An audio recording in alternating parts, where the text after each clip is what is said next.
dia, boa tarde, boa noite, boa madrugada, lindas e lindos.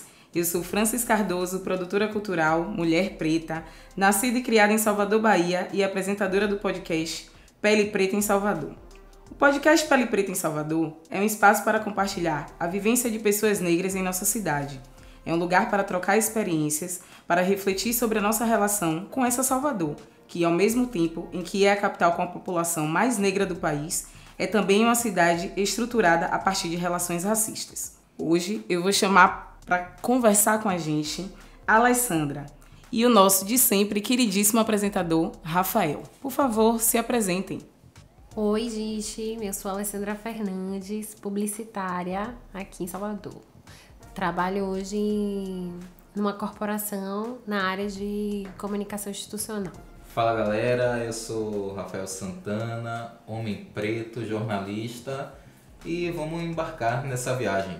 Então, pessoal, deixa eu explicar como que vai funcionar esse projeto. Nós faremos ao todo 4 podcasts. Em cada um deles, vamos apresentar um caso real. A partir desse caso, a gente vai abrir para uma discussão. O tema da vez é a ausência de negros em cargos de liderança no mercado de trabalho.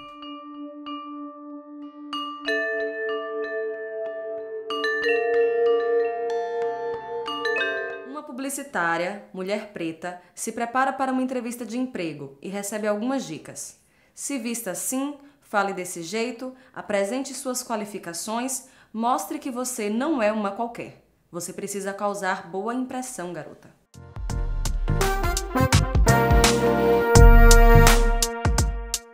Então, gente, vamos começar a falar um pouquinho sobre isso, né? É impressionante, a gente está sempre colocando aqui nas nossas conversas o quanto essa questão da identidade visual é importante, sobretudo para nós, mulheres negras, que hoje ocupamos um certo imaginário que a gente precisa estar o tempo todo desconstruindo. Me fala um pouquinho sobre sua experiência em relação a isso, Alessandra. Então, eu quando entrei no mercado de trabalho, na verdade no mercado publicitário, eu achei que eu ia ser uma estagiária, ou que eu iria trabalhar na produção e no estúdio, que eram os setores das agências que eu via mais pessoas negras. E eu até falava, né? Eu não me reconhecia ainda como negra, eu achava que eu era moreninha. A moreninha. E aí eu me lembro do meu primeiro estágio foi de atendimento numa agência média. E eu ouvi o dono da agência falar pra minha chefe na época, quem é essa garota aí? O que ela tá fazendo aí? Ela não tá ornando com o atendimento. E o atendimento era todo de mulheres brancas, filha de alguém, né? E eu era só uma menina que era muito gaiata e consegui o estágio no gogó. E depois disso aí, eu realmente pedi pra mudar de setor e fui pra produção, onde tinha minha galera, vamos dizer assim. Sim. Foi importante essa mudança pra mim profissionalmente, porque eu aprendi mais fazendo essa mudança de estágio, mas naquela época eu não tinha essa consciência do que ele estava fazendo ali, né? Ele estava me dizendo que ali não era o meu lugar. E era só por causa da minha cor de pele. Ele não sabia se eu era uma boa estagiária, se eu cumpria o horário, a minha entrega. Ele não sabia nada. A pauta dele foi só que eu não ornava com aquela galera que tava ali. É engraçado isso, né? Eu acho que é a primeira vez que eu escuto, né? Você não está ornando com essas pessoas que estão aqui. Eu também nunca tinha ouvido. Eu tô imaginando que é ornar, né? E você tá sentindo que você tá ornando com esse podcast? Eu juro que ele falou isso, ornando. Eu não vou falar como era o lugar, né? Senão vocês vão descobrir onde era a agência. Daqui até o final do podcast a gente descobre. Mas, assim, os atendimentos, a ideia era que o atendimento era vitrine, né? Você entrava na agência e você via logo o atendimento. E eu tava livre. Na vitrine. Na vitrine. Eu devia Que não tava ornando. No estoque. Que não tava ornando. Exatamente. É árvore de Na Natal, visão dele. Eu também ainda tô aqui me perguntando o que é esse estar ornando. Esse caso, né, que a gente conta nesse podcast, ele aconteceu com você. Foi. Eu queria que você falasse sobre esse caso, sobre o que você sentiu, né, porque a gente sabe que, né, nós negros estamos sempre tendo que provar, né, a gente ouve a vida inteira as pessoas nos dizer, você tem que ser 2 vezes melhor, né? Acho que é mais ou menos isso aí, né? É bem por aí mesmo. Eu trabalhava em uma agência antes desse convite. E eu, nessa outra agência que eu trabalhava, era do atendimento, da vitrine, do atendimento. Brincadeira, atendimento não é vitrine, mas enfim, eu era do atendimento e eu era a única negra do atendimento dessa outra agência que eu trabalhava. Então, quando eu recebi esse convite, eu recebi a orientação de que não que a empresa se importava com, como é que eu posso dizer assim, com o seu currículo, mas com a sua vivência. E aí, uma das coisas foi, olha, você precisa mostrar que você fez intercâmbio, que você já morou fora. E aí, quando eu fui recebendo toda a pauta, eu vi assim, é pra eu dizer que eu sou preta, mas que meus pais me deram a oportunidade de fazer várias coisas que outras pessoas pretas não tiveram oportunidade. Eu estudei escola assim particular, como as pessoas brancas, né? Exato, eu estudei escola particular, eu fiz universidade particular, eu morei fora, eu falo 2 línguas, então eu não sou preta, eu sou branca. E eu já tinha vivido essa coisa de que eu era uma preta embranquiçada, né?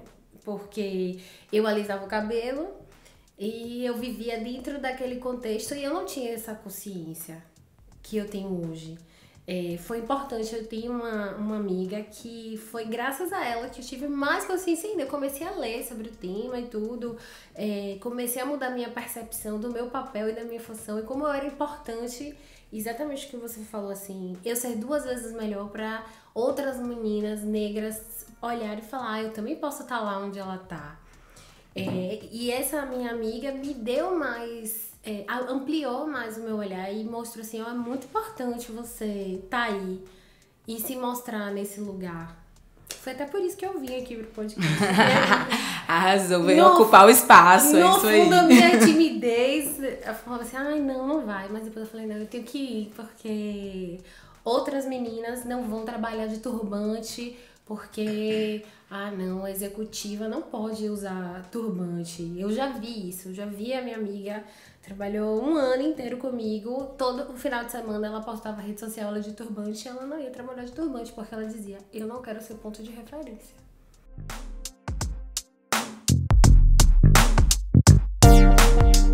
E uma coisa que é importante dizer aqui, a Alessandra é uma mulher negra maravilhosa, tá? Quero registrar. E ela tem uma pele um pouco mais clara. Então, quando ela fala dessa questão de eu era a moreninha, ou o meu intelecto, o que as pessoas entendem como um intelecto branco, né? Eu tive acesso, eu tive a oportunidade a diversas informações e a um cardápio de coisas, de informações mesmo, que as pessoas pretas, infelizmente, por toda uma questão histórica que a gente hoje já conhece, já discute mais sobre isso, não tem. Então, é importante que quando a Alessandra se coloca dessa forma, porque é muito claro a questão de outras 2 coisas que a gente aborda em outros podcasts. É a questão do colorismo e a questão da estrutura de como o racismo está estruturado em nossa sociedade, né? De como isso está tão latente, tão vigente, tão ainda em pleno 2019, isso ainda acontece de forma muito corriqueira, mas ao mesmo tempo ela, enquanto uma mulher de pele clara, reconhece os privilégios que teve e quer sim marcar o lugar, dizer, olha, eu sou sim uma mulher negra e devo e posso e quero ocupar determinados espaços, seja no ambiente de trabalho ou em qualquer outro ambiente. Então, até agradeço assim pela sua história, porque são tantas histórias que não são visibilizadas, né? Eu vou trazer aqui os dados de uma pesquisa que foi feita esse ano, mas antes eu só queria voltar numa coisa que eu falei, mas que acaba sendo uma coisa que me incomoda, porque a gente passa a vida inteira ouvindo as pessoas dizer que a gente precisa ser 2 vezes melhor, mas chega um momento que a gente percebe que às vezes nem isso adianta, né? Não adianta você ser 2 vezes melhor. Tem diversos momentos em que isso não significa nada, né? Em que isso não representa nada. Aí eu até lembro de uma música dos Racionais que Mano Brown tem um trecho que ele fala assim, como você vai ser 2 vezes melhor se você tá saindo 100 vezes atrasado, né? Quem foi o pilantra que inventou isso aí? Né? Então é basicamente isso. Às vezes o fato de você ser 2 vezes melhor, falar 2 línguas, né? Morar fora, às vezes não adianta, né? Não adianta, exatamente. E eu até falei pra vocês, né, que eu fui trabalhar num lugar, eu já tinha MBA, então eu falei assim, poxa, agora eu vou deslanchar minha carreira. E eu passei por um processo que eu tive que parar de alisar o cabelo. E aquilo me detonava, porque eu achava que eu chegava na reunião com o cliente e ele não achava que eu era executiva. Que a minha voz não ia ser respeitada por causa desse cabelo. E parece pequeno, né, diante de várias outras questões, mas aquilo mexia com a minha autoestima e não deixava eu seguir em frente. Eu achava que eu precisava ser 2 vezes melhor em tudo pra eu ter o reconhecimento. Eu achava que a minha imagem atrapalhava. E eu só fui descobrir depois que o meu intelecto não poderia ser medido pela minha aparência. E foi aí que eu consegui melhorar a minha carreira, comecei a liderar a equipe e percebi que eu estava completamente enganada com relação a isso. Mas eu sei que tem muitas meninas, eu sei e eu vejo muitas meninas que não têm essa consciência, que falam, se eu tiver de cabelo crespo eu vou estar desarrumada. E eu 2019, eu tenho uma amiga que acha isso. E isso é reforçado, infelizmente, na nossa cidade, em Salvador, onde você vê a maioria das pessoas assim.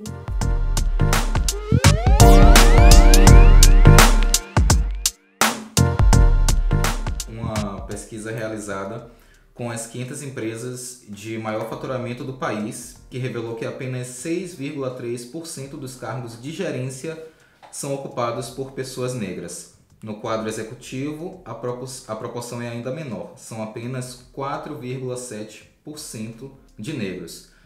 O estudo é realizado pelo Instituto Ethos e evidencia a falta de referenciais negros no ambiente de trabalho. E aí eu queria perguntar a vocês se sentem representados no ambiente de trabalho? E aí, Ale? Bem, hoje eu faço parte de uma equipe que tem pessoas negras na equipe, que tem voz. Se você olhar a instituição inteira, a proporção é muito menor. Se você olhar toda a instituição.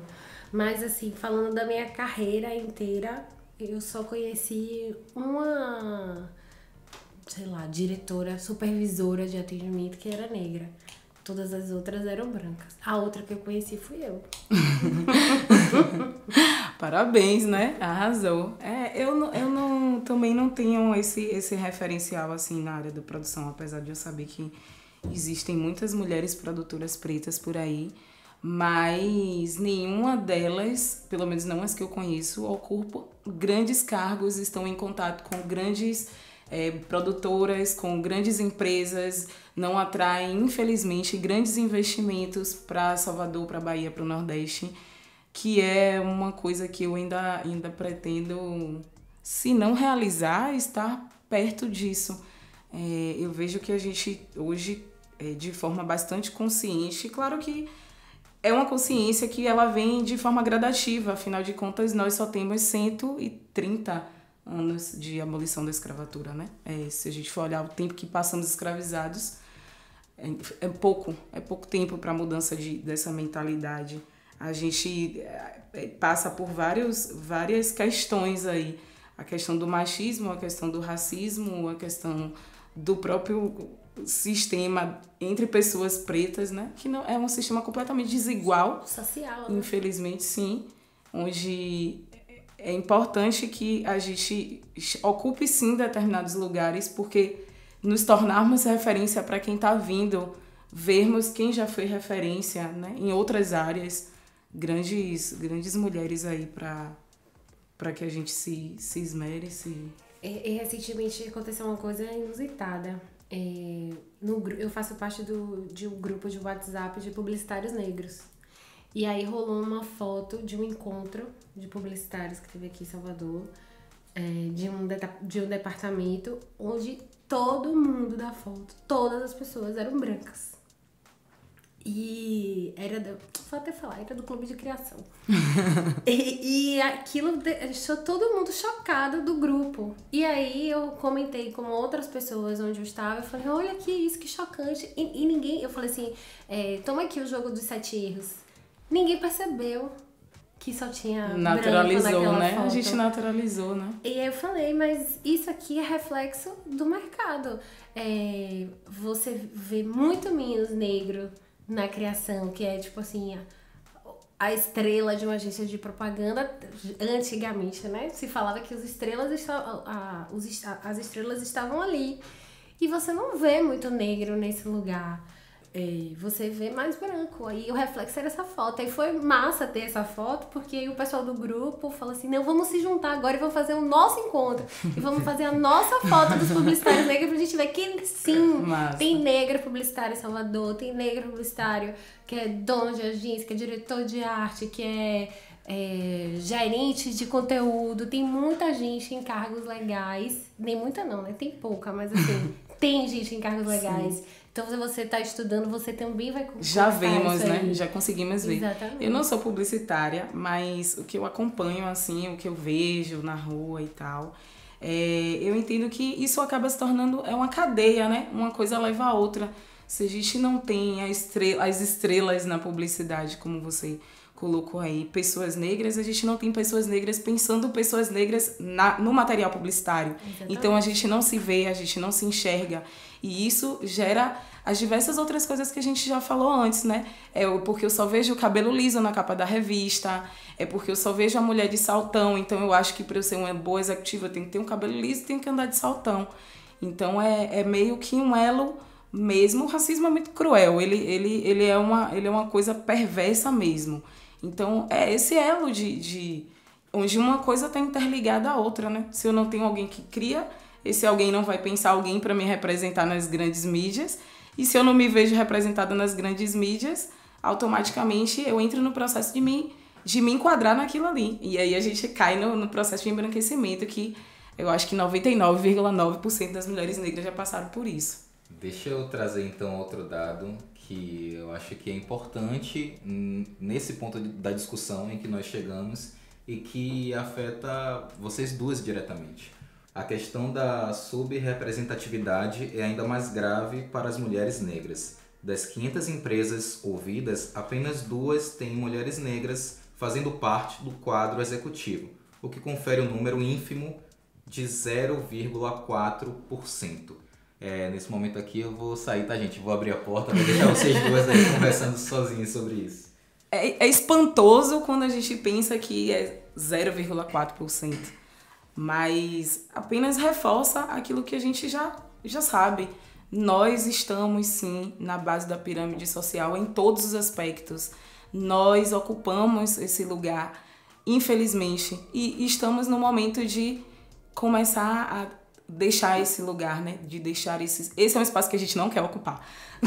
A gente quer ocupar muitos espaços, mas esse é um espaço que a gente não quer mais ocupar, a base da pirâmide social. A gente fala que para sair disso é através da educação. E eu acredito nisso também. Eu sei que nem todo mundo vai ter a oportunidade de melhorar essa questão, mas é o caminho para você enfrentar essas barreiras do preconceito.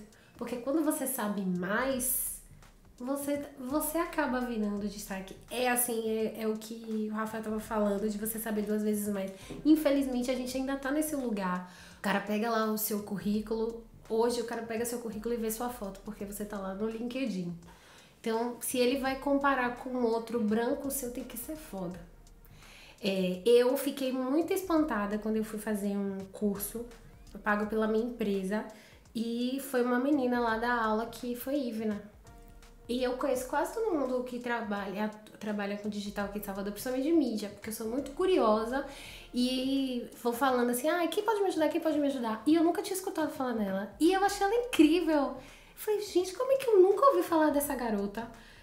Porque Ela deve estar lá escondida em algum lugar. Ela não... Tem vários eventos aqui em Salvador de mídia. Nunca vi ninguém convidar ela. Eu nunca vi ela lá na frente. E ela é totalmente capaz. Hashtag fica a dica, hein, pessoal? Os encontros que eu já fui, que tinha gente de mídia, eu nunca vi. E eu falei, poxa, ela me lembrou outros colegas que passaram, que me deram aula de graça, né? Que eu trabalhava junto e eu falava, não, só vou seguir em frente se você me ensinar. E ela me lembrou essas pessoas. E eu não conhecia ela. Como é que pode? Aí você olha, ela é uma mulher negra.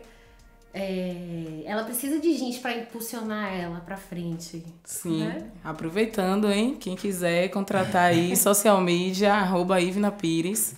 É isso aí? Ivna Pires, Não @Ivna Pires. é social media não, ela é mídia. Mídia tá digital. No mercado. Muito mais abrangente, perdoe-me. Mas é isso aí. Eu concordo que ela é foda, tá? Fazer o jabá, tem que fazer.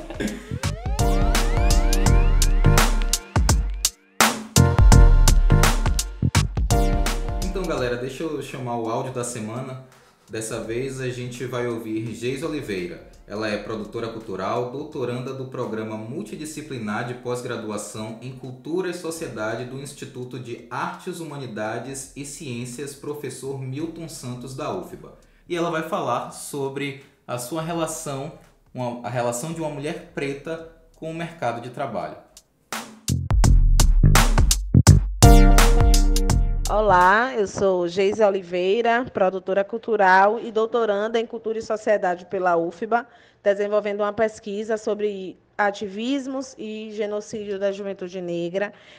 Sobre a representatividade na minha área de atuação, eu gostaria de sintetizar em dois grandes desafios. Um deles que é a solidão em ser a única mulher negra da turma de doutorado. Isso me coloca numa condição, às vezes, difícil de compreensão, uma vez que eu não tenho professores negros no corpo docente e tenho poucos colegas negros no corpo discente, em sua maioria estão concentrados no mestrado e alguns homens no doutorado. Então, é muito difícil, às vezes, ser compreendida, justamente porque eu trabalho na perspectiva de protagonizar histórias e não trabalhar como produtos de pesquisa, já que eu estou desenvolvendo uma pesquisa com meus pares e estou falando da minha história. E o outro grande desafio que eu enfrento na minha atuação e no meu campo de trabalho é o fato de, às vezes, ser incompreendida por ocupar lugares de decisão, né? Lugares de coordenação. Então, muitas vezes, eu acabo sendo compreendida como a chata, ou tendo a minha fala contestada por outros homens, sejam eles brancos ou negros, e também por mulheres, né, que acabam invisibilizando o nosso discurso e a nossa prática, né? Então, ainda que eu tenha uma representatividade em um lugar de fala por vir de comunidade e ter conseguido acessar a universidade, eu acabo sendo invisibilizada por um racismo velado e que nos condiciona a um lugar eterno de subalterno. Vamos falar um pouquinho sobre avanços e desafios.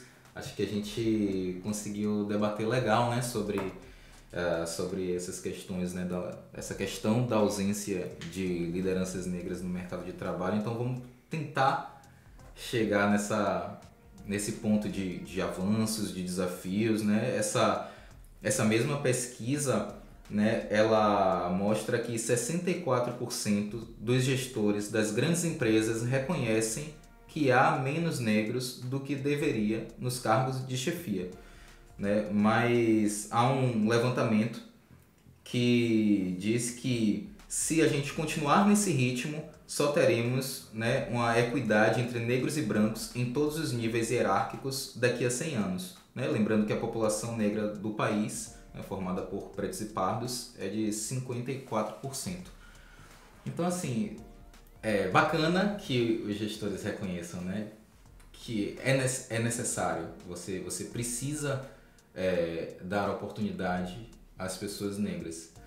mas as coisas não estão caminhando no ritmo que a gente gostaria, né? Inclusive, Rafa, conta aí pra gente, você já teve alguém no cargo de chefia, uma mulher negra?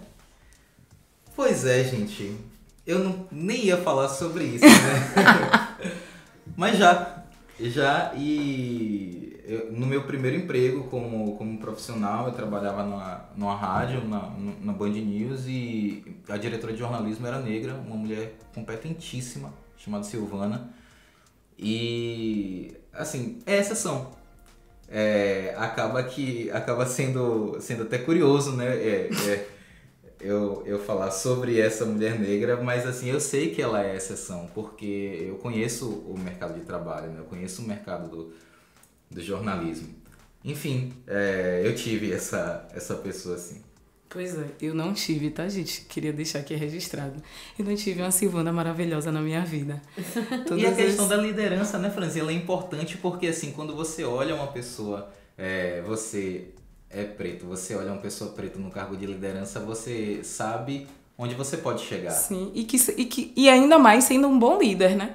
Aí torna-se mesmo uma referência, alguém que você quer lembrar e que você se esmera para sempre, assim, pro resto da sua carreira. É uma pessoa que você vai levar como um parâmetro referencial mesmo. E você tira aquele peso, né, assim, necessidade de você quebrar barreiras e ser o primeiro, e você já tem uma pessoa lá. Então você reconhece que, né, o local onde você está, de fato, valoriza a sua competência, e a competência ela não está ligada, né, à cor da sua pele. Agora sim, também tem uma coisa que eu acho que tem um contraponto que a gente precisa fazer. Eu acho que hoje, por exemplo, quando eu entro na empresa em que eu trabalho hoje, eu vejo muitas pessoas negras. Essas pessoas negras são jovens. E isso diz muito sobre o que é a educação do Brasil nos últimos anos, porque sim, essas pessoas elas são fruto da política de cotas que foi implementada há muito pouco tempo, né? Em 2012. E a gente já está podendo colher esses frutos. Isso virou lei. A UFBA se antecipou, eu não lembro o ano exato, se eu não me engano foi em 2004 que a política de cotas passou a valer na UFBA. Então nós, Fran, somos um dos primeiros frutos dessa política de cotas, né? Então a gente sabe como o ambiente acadêmico ele era um ambiente branco, né? Então nós começamos a enegrecer esse ambiente acadêmico. Então é natural que hoje haja mais pessoas negras, né? No ambiente de trabalho, nas redações, onde quer que seja, porque hoje essas pessoas têm acesso ao ensino superior, né? Antes não tinha. Um ciclo, né? Como a gente estava falando há pouco tempo, uma coisa leva a outra. Eu queria, rapidinho, só registrar um dado importante. Eu não vou ter dados numéricos, mas é uma informação importante que eu visitei um outro dia numa página no Instagram, que dizia que o número de mulheres negras empreendedoras aumentou em mais de 50% nos últimos 5 anos. Né? A gente vem principalmente agora que a gente está num processo político difícil, onde muitas pessoas estão desempregadas, as mulheres negras continuam a empreender. E eu falo continuam porque isso é uma coisa que as mulheres negras fazem desde sempre, né? Desde que são mulheres. Então, eu achei bacana, já que a gente está falando sobre mulheres no mercado de trabalho, sobretudo mulheres negras no mercado de trabalho, destacar esse aumento relacionado ao empreendedorismo, né? Mulheres estão buscando alternativas de sobrevivência de trabalho, sobrevivência profissional, a partir de inovação, de ideias diferentes para botar na rua e fazer o dinheiro girar. Não. E aí, Ali, o que você quer me dizer sobre avanços na sua área ou fora dela?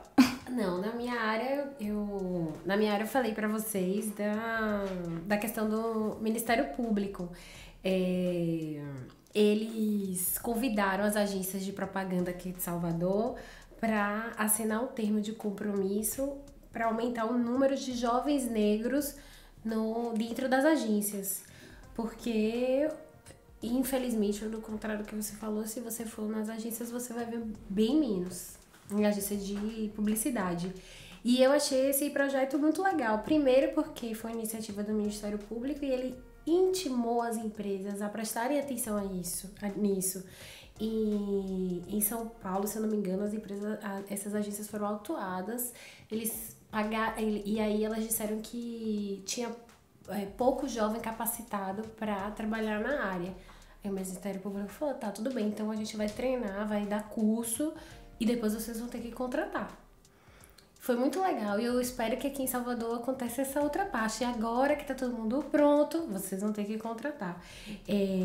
Eu falei assim, recente pra uma amiga, ela tava passando por um processo de seleção de uma funcionária e ela tava com 2 currículos. Uma era uma menina branca e a outra era uma menina negra. Aí eu falei, por que você não escolhe essa? E ela falou assim, porque essa não sabe usar o sistema. Eu falei, mas esse sistema você aprende em uma semana. Se você dedicar uma semana pra essa pessoa, ela vai aprender. Não, mas a outra já tem uns macetes, já trabalhou em agência grande. Era assim, a menina que era negra, ela só trabalhou em agência pequena e não sabia esse maldito sistema. E a outra menina tinha essa habilidade. Mas no final das contas, será que foi só isso que fez a tomada, que foi o critério para a tomada de decisão? Eu acho que esse avanço na minha área ainda está muito longe. Precisa o Ministério Público chamar a atenção das agências para elas perceberem isso. Mas quem é negro e trabalha em agência de publicidade já vê isso há muito tempo. Eu fazia seleção para contratar alguém, a maioria dos currículos das pessoas que chegavam eram brancos. Então, eu acho que ainda falta um longo caminho aí. Mas hoje, na empresa que eu trabalho, eu já vejo é uma corporação, então eles trabalham em várias frentes, educação, tecnologia, trabalham para a indústria. Eu vejo um mundo de pessoas diferentes e eu acho muito bacana isso, né? Massa. Estamos com o nosso tempo aí já no limite. Estamos com o nosso tempo estourado. Só vou dar um recado para as empresas, né? Que tem outra pesquisa realizada, essa foi pela McKinsey, que revelou que as companhias com mais diversidade étnica em sua composição são 35% mais propensas a ter resultados financeiros acima da média do setor. O estudo foi feito com empresas do Canadá, Reino Unido, Estados Unidos e América Latina, né? Arrasou. Vamos aí, empresas. Vamos contratar para poder aumentar esse lucro, hein? Uma coisa gera outra. Vamos lá. Então, esse foi o nosso podcast de hoje. Eu sou o Francis Cardoso. Gostaria de encerrar aqui. E é isso. Obrigada pela sua presença, Lê. Volte sempre que quiser. Obrigada. Eu que agradeço. Espero que tenha atendido a expectativa de vocês. Superou. Superou. Valeu, galera.